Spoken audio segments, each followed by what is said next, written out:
Pidato Presiden Joko Widodo sangat diapresiasi para peserta IMF World Bank Annual Meeting dalam upacara pembukaan plenary pertemuan tahunan IMF World Bank pada 12 Oktober 2018. Dalam pidatonya, Jokowi mengibaratkan kondisi perekonomian sebagai serial film Game of Thrones, di mana orang nomor satu di Indonesia itu menegaskan dunia memasuki season terakhir pertarungan ekspansi ekonomi global yang penuh rivalitas dan juga persaingan.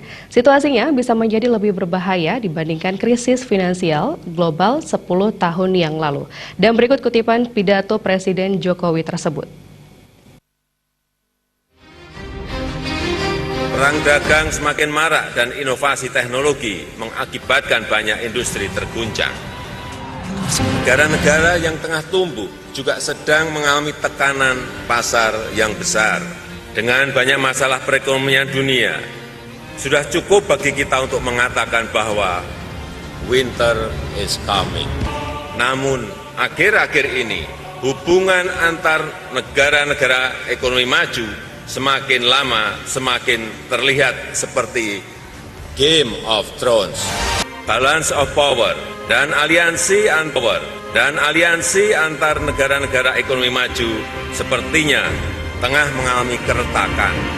Lemahnya kerjasama dan koordinasi telah menyebabkan terjadinya banyak masalah, seperti peningkatan drastik harga minyak mentah dan juga kekacauan di pasar mata uang yang dialami Game of Thrones. Sejumlah great houses, great families bertarung hebat antara satu sama lain untuk mengambil alih kendali The Iron Throne. Mother of Dragons menggambarkan siklus kehidupan.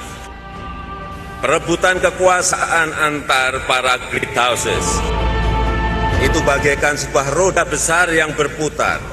Seiring perputaran roda, satu great house tengah berjaya sementara house yang lain mengalami kesulitan. Dan setelahnya, house yang lain berjaya dengan menjatuhkan house yang lainnya. Yang mereka lupa, tatkala para great houses sibuk bertarung satu sama lain, mereka tidak sadar adanya ancaman besar dari utara.